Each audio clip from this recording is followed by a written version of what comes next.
할렐루야, 우종범 목사입니다. 모두들 평안하셨죠? 오늘은 구약 산책 8번째 우리 통일 왕국 시대를 함께 산책하도록 하겠습니다. 우리 산책하기 전에 지난 시간에 우리 사사시대를 공부했죠. 사사시대를 잠깐 리뷰를 하면 사사시대에는 가나안 땅, 이 축복의 땅에 들어간 시대입니다. 하나님이 약속을 다 성취해 주셨다는 것이죠. 물론 하나님의 약속, 궁극적인 약속은 지금도 성취해가는 과정 가운데 있습니다. 그런데 이스라엘 백성에게 약속하셨던 이 가나안 땅, 축복의 땅을 주셨는데 그때부터 오히려 가장 암울한 시대가 일어났다는 것이 참으로 아이러니한 일입니다. 왜 그런가 하면 하나님의 말씀에 불순종했기 때문이라는 것을 여러분은 알아야 합니다. 그래서 타락하게 되고 하나님의 심판이 있게 되죠. 그리고 새롭게 구원을 받았습니다. 그런데 다시금 타락합니다. 이게 7번 반복되는 그런 역사가 사사기의 역사라는 것입니다. 그래서 사사들의 12명의 삶을 우리가 개략적으로 살펴보았는데요. 그런데 중요한 것은 사사시대의 암울함이 아닙니다. 암울한 그때에 룻기를 통해서 순수한 모압 여인, 순수한 믿음을 가졌던 룻을 통해서 새로운 시대적인 소망이 피어나고 있다는 것을 여러분 깨달으시길 바랍니다. 우리 개인도 그렇고요, 가정도 그렇고 우리 모든 상황이 그렇습니다. 가장 암울한 시대에도 하나님께서 새롭게 주시는 소망의 빛, 그 자그마한 빛을 발견하고 승리하시는 저와 여러분이 되시기를 간절히 축복합니다. 자, 오늘은 8번째 통일 왕국 시대를 나가고자 합니다. 교재는 55쪽을 펴시고요. 통일 왕국 시대를 지나면서 하나님의 뜻을 또 발견하는 시간이 되시기를 간절히 소망합니다. 자, 성경의 역사 중에 가장 암울했던 시기, 사사시대가 이제 끝이 납니다. 그리고 나서 이제 이스라엘 백성들은 왕의 필요성을 느끼게 됩니다. 그래서 사사기 말기에 이스라엘 백성들은 왕을 세워달라고 사무엘에게 요구하게 되죠. 근데 사무엘의 그 요구에 사울 왕을 세우게 되는데요. 사실 좀 이따 구체적으로 공부하겠습니다만 사무엘이 왕을 세우게 된 그런 계기들이 몇 가지가 있습니다. 그 중에 하나가 사무엘의 아들이었던 요엘과 아비야가 부패해 있었다는 것이죠. 다시 이야기하면 사무엘은 백성들에게 신뢰를 주었습니다. 백성들은 사무엘을 신뢰하였다는 것이죠. 그런데 문제는 사무엘의 아들이었던 요엘과 아비야에게 있었습니다. 그들은 신뢰를 얻었던 사무엘의 아들임에도 불구하고 부패하였고 사무엘의 뒤를 잇는 그런 리더가 될 수 없었다는 것입니다. 그래서 리더 다 필요 없고요. 사사 다 필요 없고요. 이제는 우리에게 왕을 세워주십시오라는 요구를 사무엘은 들을 수밖에 없었다는 것이죠. 그래서 초대왕 사울이 세워지게 됩니다. 40년을 다스리고 그 두 번째 왕 다윗이 세워지게 되죠. 동일하게 40년 3대 왕 솔로몬, 다윗의 아들입니다. 40년을 즉 40, 120년의 최고의 번성기를 이스라엘은 보내게 됩니다. 이 시대를 통일왕국 시대 혹은 초기 왕정 시대다라고 이야기를 합니다. 그리고 성경으로 보면 사무엘 상하 그리고 역대상 그리고 우리 시가서 중에서 시편, 잠언, 전도서, 아가서 이 성경들이 이 시대 통일왕국 시대를 상황으로 쓰여진 책입니다.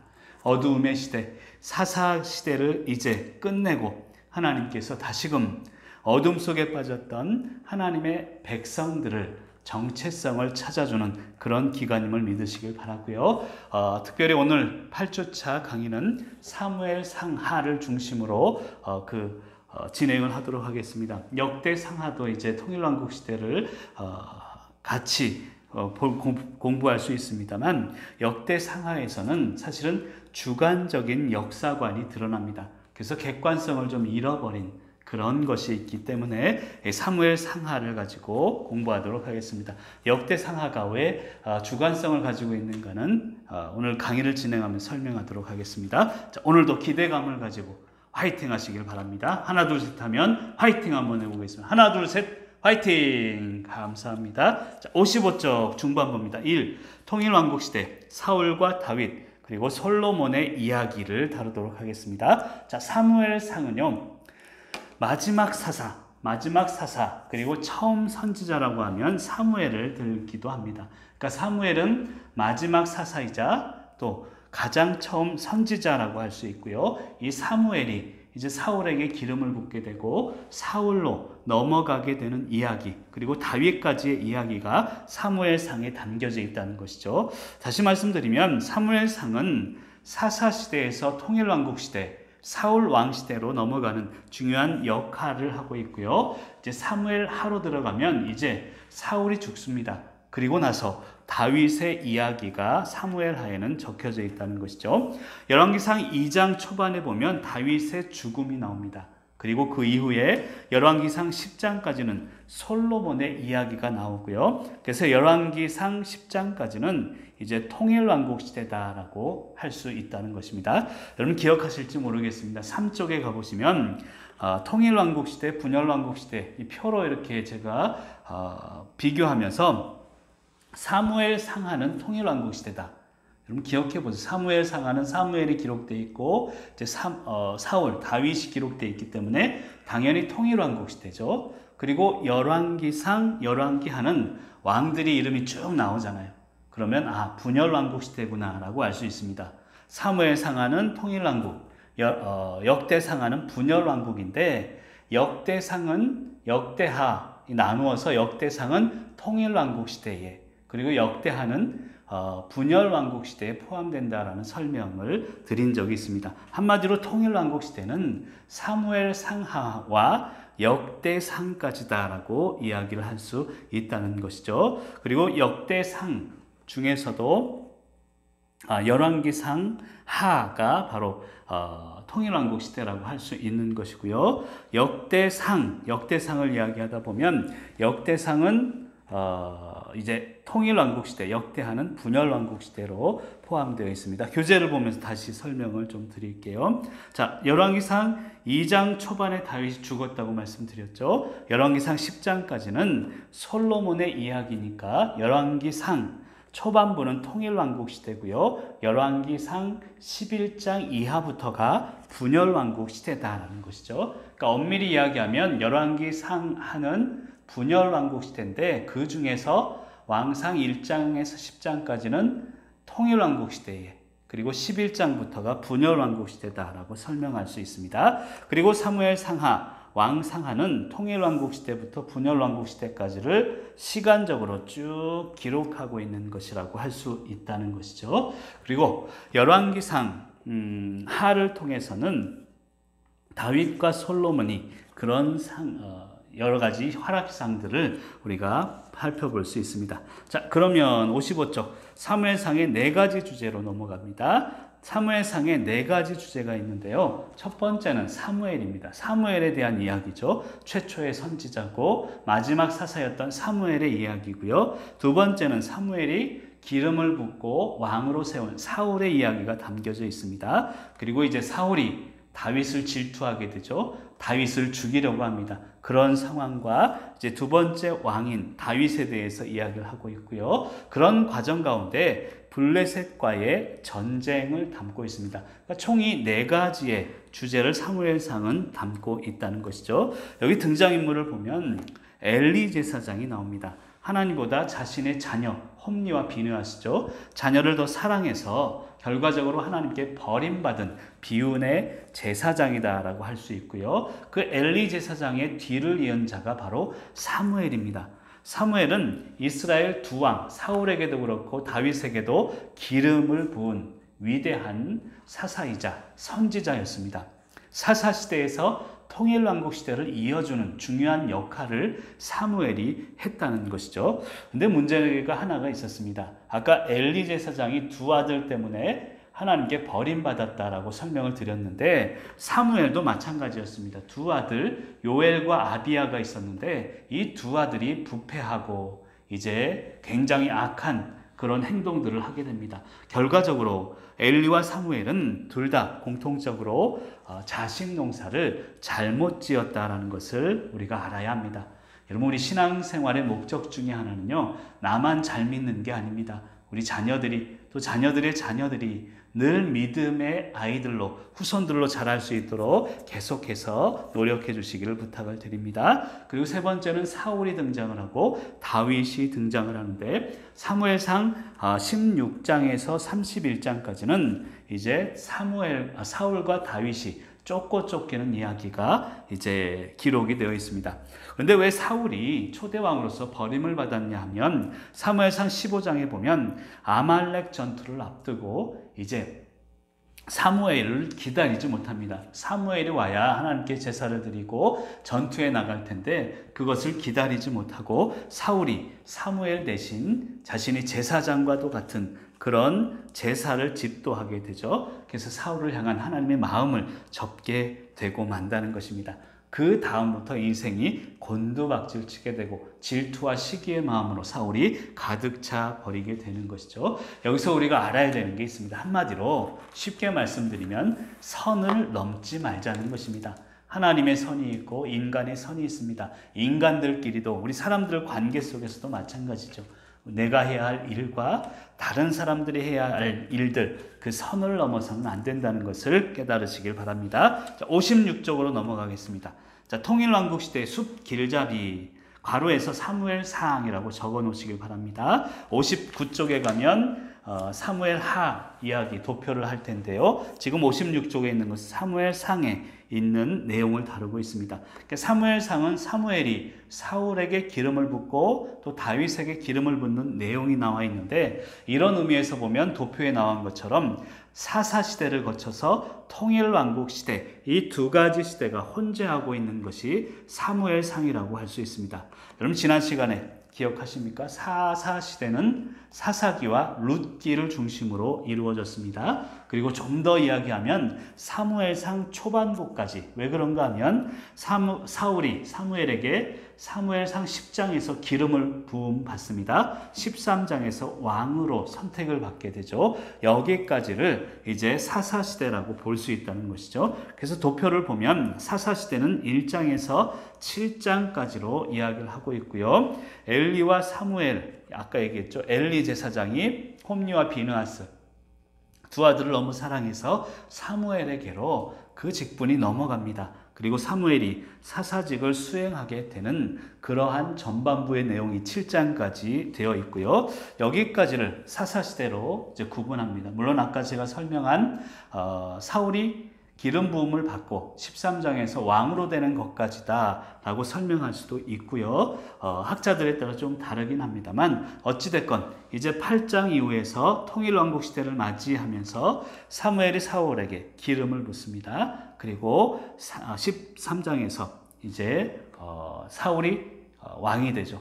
그리고 사울에서 다윗으로 기름 부음을 받는 내용까지가 바로 사무엘상의 내용이 되고 있는 것입니다. 그런데 히브리어 성경을 보면요, 사무엘상하가 두 권이 아니라 한 권으로 되어 있는 것도 여러분 참고해 주시기를 부탁을 드립니다. 가나안에서 일어났던 일들이고요, 약 94년간에 걸친 일들이 전체적으로 기록이 되어 있습니다. 자, 그러면 56쪽 큰 2번 통일왕국 시대를 구체적으로 좀 산책하도록 하겠습니다. 자, 사무엘상을 가겠는데요. 사무엘에 대해서 설명을 안 할 수가 없습니다. 최초의 선지자고 마지막 사사다라고 설명을 할 수 있는데 사무엘의 어머니는 바로 한나죠. 그리고 아버지는 엘가나라는 제사장이었습니다. 에브라임 지파였고요. 이 엘가나에게는 한나 외에도 분인나라는 그런 아내가 또 있었습니다. 근데 한나는 자식이 없었죠. 그래서 자식을 주기를 눈물로 기도해서 낳은 아들이 바로 사무엘이었습니다.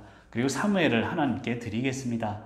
이런 서원을 한나는 하게 되고, 그래서 사무엘은요, 어려서부터 이제 엘리 제사장 밑에서 성전 안에서 자라게 되는 그런 환경 가운데 있었다는 것입니다. 근데 문제는 엘리 제사장이 타락하는 것이 문제라는 것입니다. 엘리에서 사무엘로 지도권이 이양된다는 것이죠. 두 아들, 엘리 제사장의 두 아들 홈리와 비느하스가 있었는데 하나님보다 이 두 아들을 더 사랑했다는 것이죠.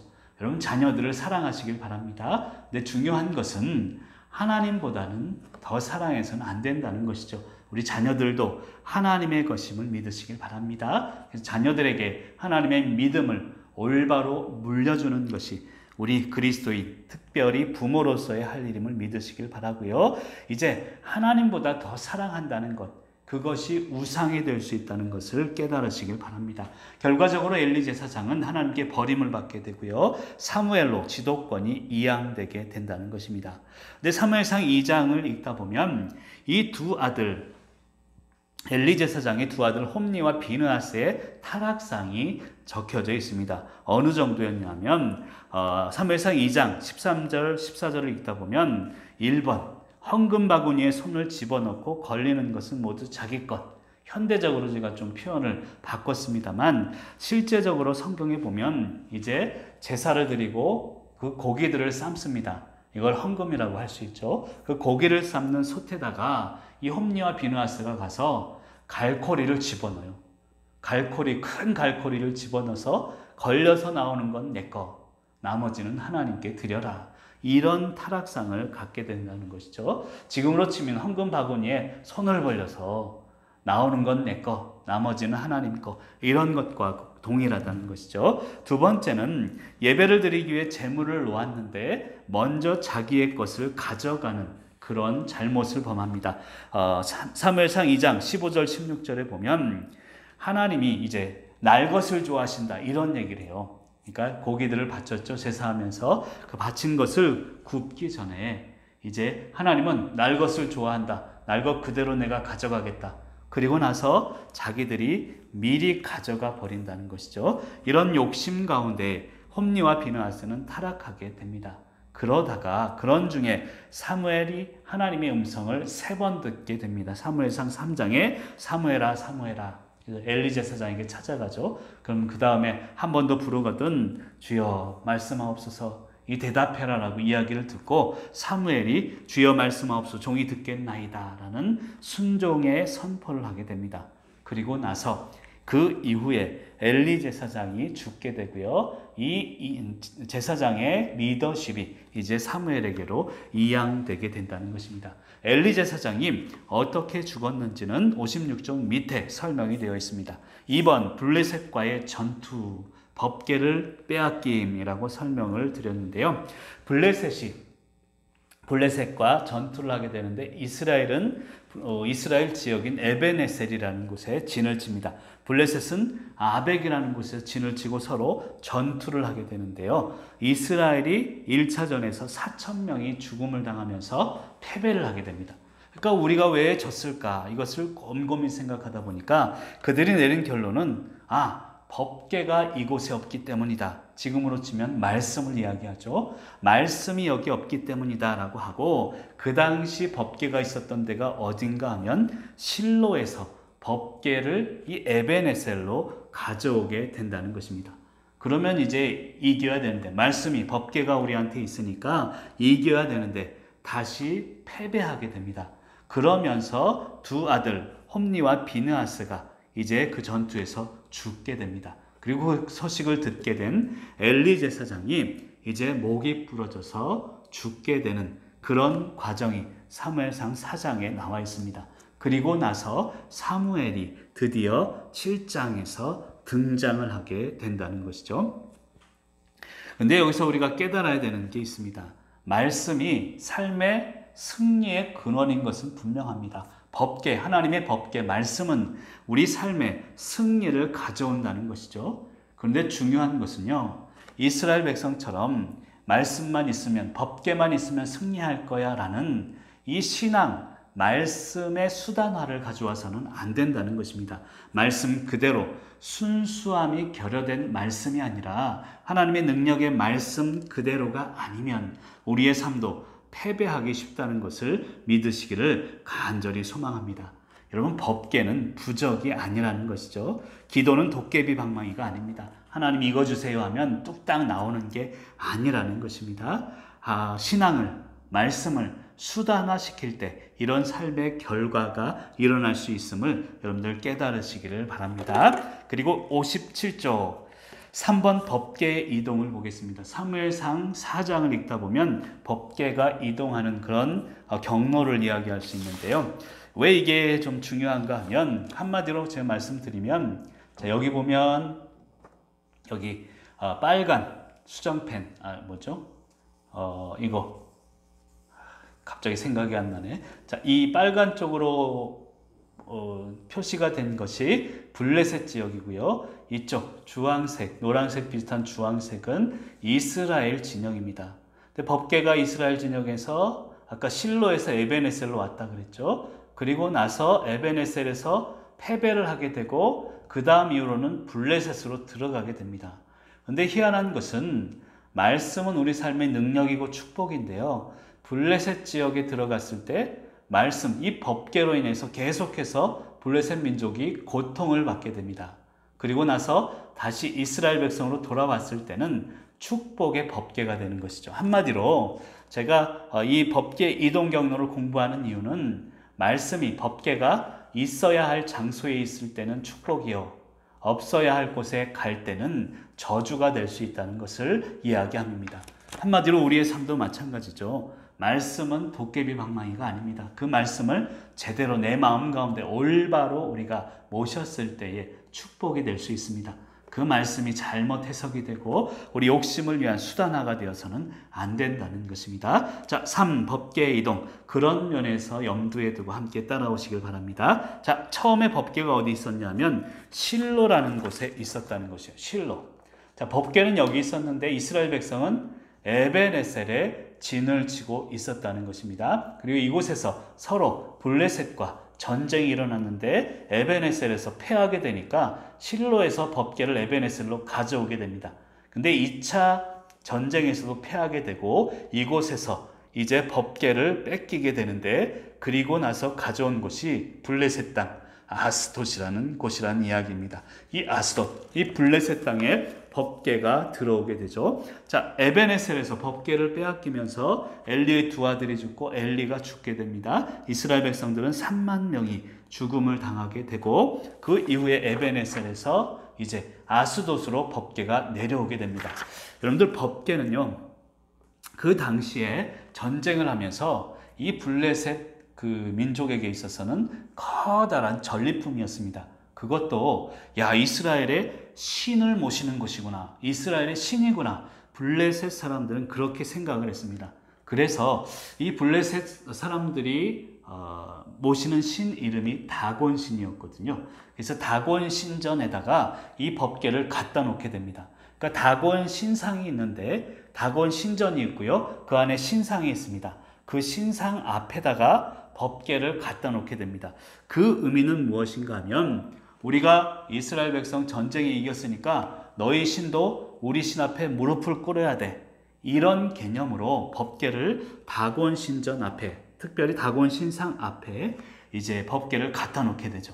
근데 그 다음날 밤이 지나고 그 다음날 아침에 가보니까 이 다곤 신상이 넘어져서 거꾸로 넘어지게 돼 있다는 것입니다. 그리고 나서 이 블레셋 땅, 이 아스돗 땅에 역병이 쭉 퍼지게 됩니다.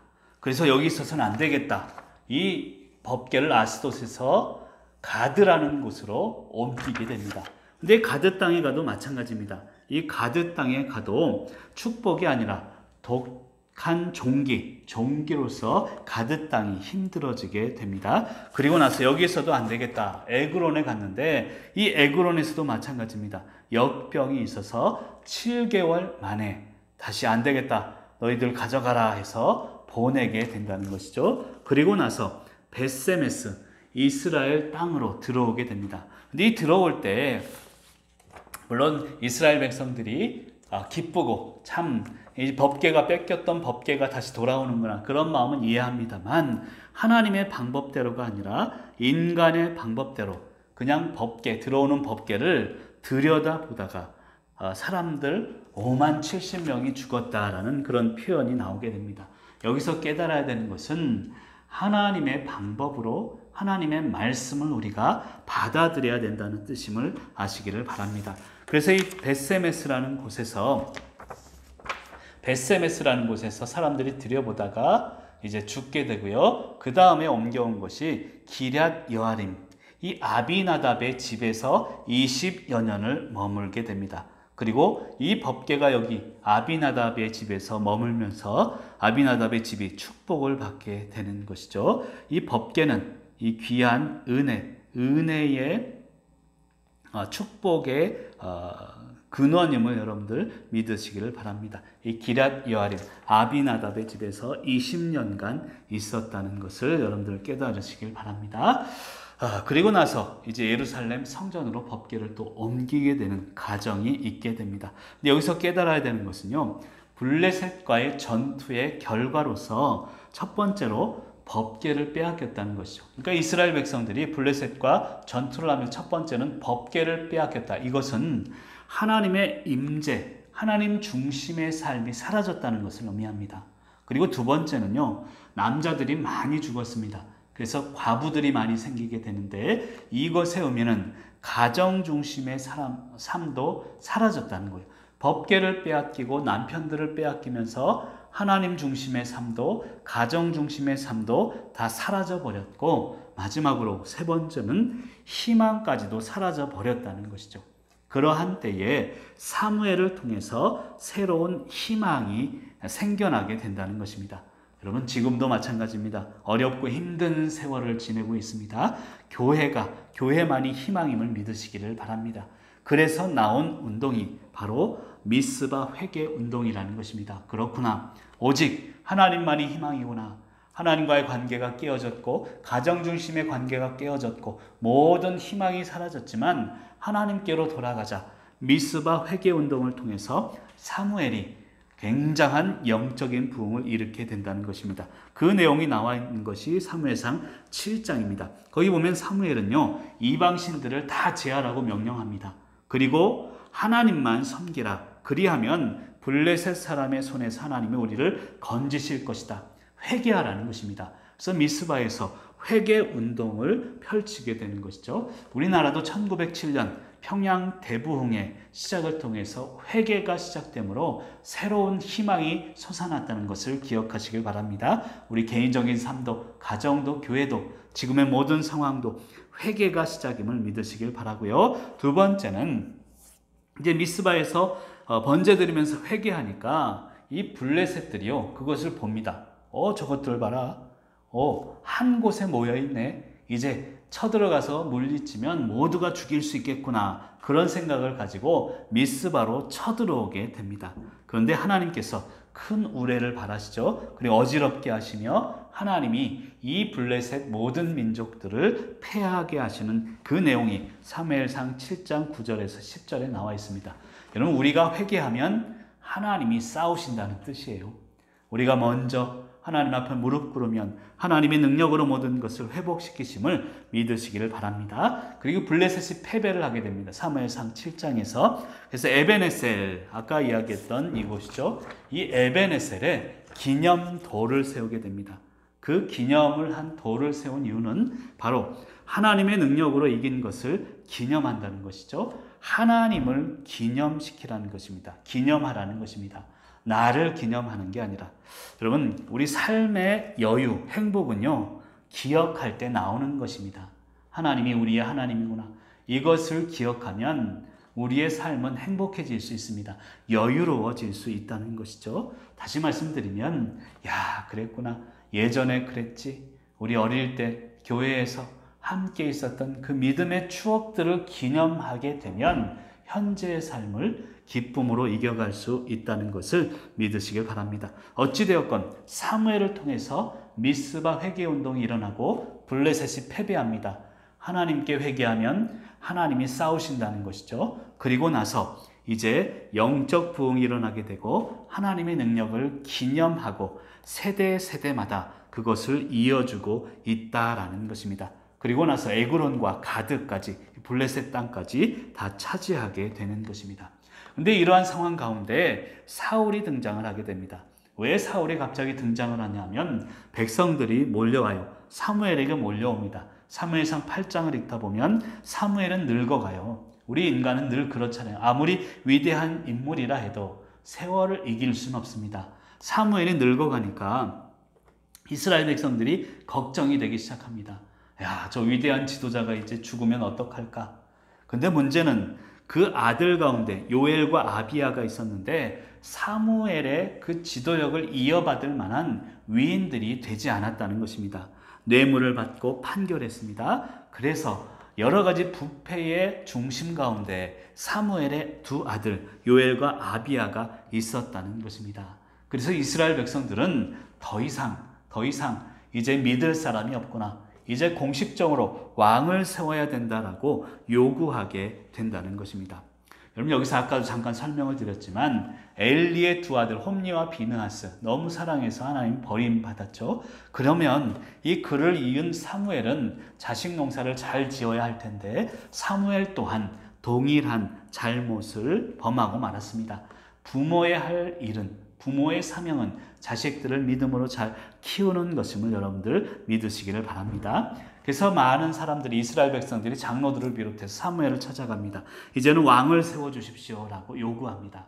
근데 사무엘은요, 잘 알고 있었어요. 하나님이 이스라엘 민족의 왕이라는 것을 분명히 알고 있었습니다.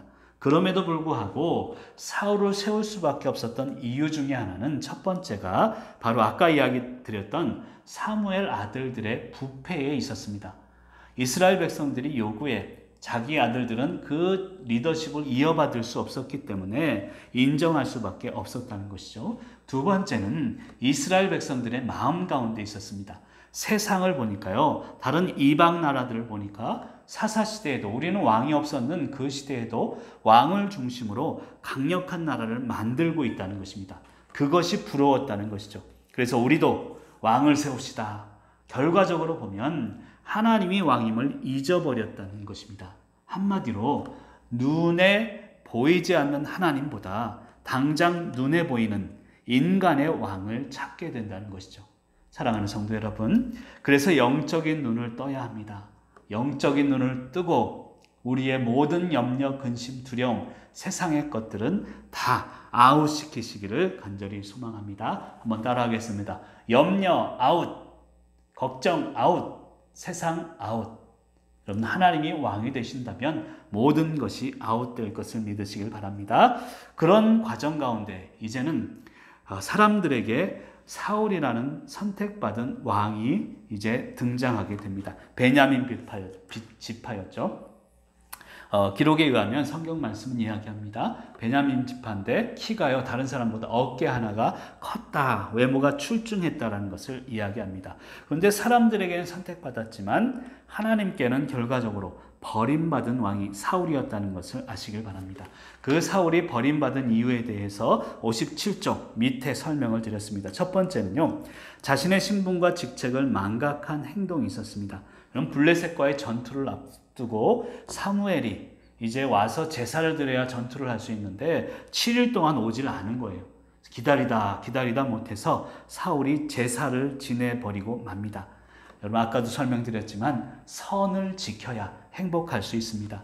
내가 해야 할 선, 그리고 우리 가정이 해야 할 선, 우리 교회가 해야 할 선, 내가 받은 소명 가운데 해야 할 선을 지키는 그런 믿음을 가지시길 바랍니다. 두 번째로는 아말렉과의 전쟁에서 이제 승리를 하게 됩니다. 그리고 나서 사울이요, 자신을 위해서 기념비를 세우게 됩니다. 그 내용이 사무엘상 15장 12절에 나오는데요. 갈멜에서 자신을 기념하게 된다는 것입니다. 그리고 적장 아각과 가축들을 살려주게 되는 것입니다. 여러분, 아까 사무엘은요, 미스바 회개운동을 하고 블레셋을 무찌르고 난 이후에 에벤에셀에다 기념돌을 세웁니다. 사울도 지금 보면 기념비를 동일하게 세우는데 사무엘이 세운 기념비는 하나님의 능력을 기념하는 것이고, 지금 이 사울이 세운 기념비는 자신을 기념하는 것입니다.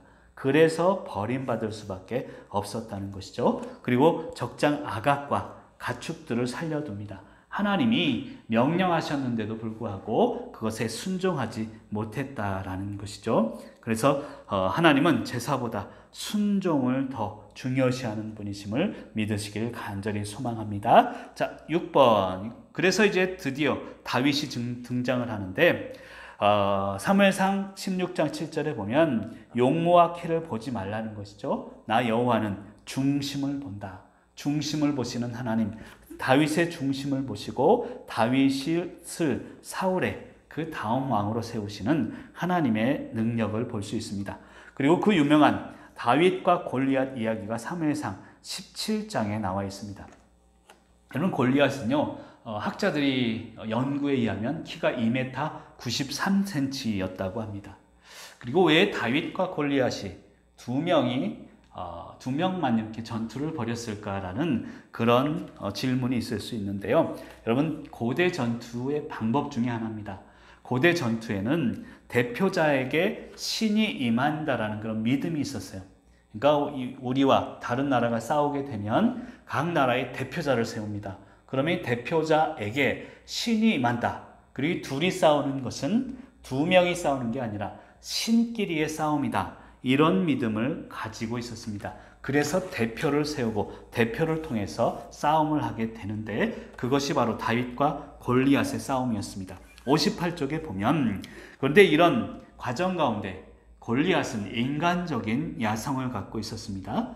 그런데 다윗은 영적인 야성, 하나님의 야성을 가지고 싸우게 되는 것입니다. 하나님을 모욕하죠. 그런데 하나님의 영광을 자신의 목숨보다 소중히 여기는 다윗의 야성, 이런 영적 야성을 여러분들 다시 회복하시기를 바랍니다. 그런데 중요한 것은 이렇게 다윗이 골리앗을 이기고 나서 그 이후로 다윗은 도망자가 되고 만다는 것입니다. 사울이 열등감에 빠집니다. 백성들이 다윗을 더 좋아합니다. 사울은 천천히요, 다윗은 만만이다. 다윗을 더 선호하게 되는 것이죠. 열등감에 쌓이고 사울은 비교의식에 쌓입니다. 그리고 자신이 가진 지위, 왕이라는 지위를 이용해서 다윗을 괴롭히게 되는 것이죠. 그리고 오늘 사무엘상을 읽다 보면 20장, 30장 그 내용 자체가 사울은 쫓습니다. 다윗은 도망하는 내용으로 계속 가득 차 있습니다. 그런데 두 번째 보면 사무엘상 21장에서 가드왕 앞에서 미친 척하는 다윗을 볼 수 있습니다. 그러면 가드는 어딘가 하면요, 블레셋의 제일 큰 5대 도시 중에 하나입니다. 그러니까 블레셋 나라의 주요 도시인데 그 도시에 가서 가드왕 아기스 앞에서 미친 척하고 있다는 것이죠. 왜 이런 결과가 나왔을까요? 블레셋과의 전투에서 골리앗을 이긴 그 담대함, 영적인 야성은 어디 갔을까라는 생각이 들어집니다. 그 과정을 잠깐 설명하면요, 여러분, 다윗이 이제 사울에게 계속 쫓김을 받습니다. 그러다가 다윗이 사울의 신하 도액이라는 사람과 마주칩니다. 그래서 그게 두려운 거예요. 이제 사울에게 고자질할 것 같다. 이런 생각을 갖습니다. 사울에게 알려지면 내가 죽을 텐데. 그리고 나서 가지 말아야 할 블레셋 땅, 가드 땅으로 도망치게 됩니다. 그곳에 가면 이스라엘 민족이 쫓아오지 못할 거야 라는 그런 생각을 하게 됩니다. 여러분, 이것은 인간의 생각입니다. 아무리 영적으로 충만했던 다윗도요, 상황에 여러 가지 어려움 가운데 영적으로 약해질 수밖에 없다는 것이죠. 그럴 때 다시 말씀이 필요한 것이고 성령의 능력이 필요합니다. 하나님의 생각이 필요합니다. 그런 생각을 다시금 회복하시는 저와 여러분이 되시길 바랍니다. 그리고 가드왕 앞에서 미친 척하는 믿음의 대장부였던 다윗이 그런 부끄러움까지 당하게 되었다는 것입니다. 자신을 의지할 때 그런 쫄장부가 될 수 있습니다. 하나님을 의지할 때 골리앗을 물리칠 수 있는 대장부가 된다는 것을 믿으시길 바라고요. 엔게디 광야에서 사울을 죽일 수 있는 절호의 기회를 만납니다. 근데 엔게디 광야에서는 겉옷자락만 베고 나오죠. 10광야에서는 창과 물병을 그냥 가지고 사울을 이제 죽이지 않고 나온다는 것이죠. 여기서 다윗의 믿음을 볼 수 있습니다. 하나님이 세우신 사람을 인간의 마음으로 정죄하거나 판단할 수 없다는 것이죠. 물론 다윗은 인간적인 마음으로 보면 사울을 아마 죽이고 싶었을 겁니다. 잘못도 없는데, 억울한데, 나는 이스라엘 민족을 위해서 목숨 다해서 싸운 것뿐인데. 그럼에도 불구하고 다윗이 분명히 붙잡았던 것은 하나님이 세우신 사람, 인간이 어쩔 수 없다는 것입니다. 여러분, 그런 믿음으로 사시길 바랍니다. 교회에서 목사님, 장로님, 권사님 다 직분자들을 하나님이 세우셨습니다. 근데 사역하다 보면 힘들고 어려울 때가 있습니다. 그때 함부로 판단하거나 말해서는 안 됩니다. 로마서 2장에 보면 남을 판단하는 것은요, 결과적으로 하나님을 멸시하는 것이다 라고 나옵니다. 남을 판단하는 것이 하나님을 멸시하는 것임을 여러분들 깨닫고 날마다 믿음으로 나아가시길 바랍니다. 그리고 마지막 3번, 사울과 아들들 요나단까지 포함해서 다 죽게 되는 것입니다. 여러분 사울은요 다윗을 죽이는데 계속 혈안이 돼 있었습니다. 그러다 보니까 전투하는데 준비되지 않았다는 거예요. 준비되지 않은 전투에 나가서 죽을 수밖에 없었다는 것이죠. 우리도 마찬가지입니다. 우리의 관심이 어디 있느냐, 세상에 있느냐, 자그마한 것들에 있느냐, 거기에 빠져 있다 보면 준비된 전투를 하지 못합니다. 패배할 수밖에 없다는 것을 믿으시고 우리의 관심을 돌립시다. 관심을 돌립시다. 세상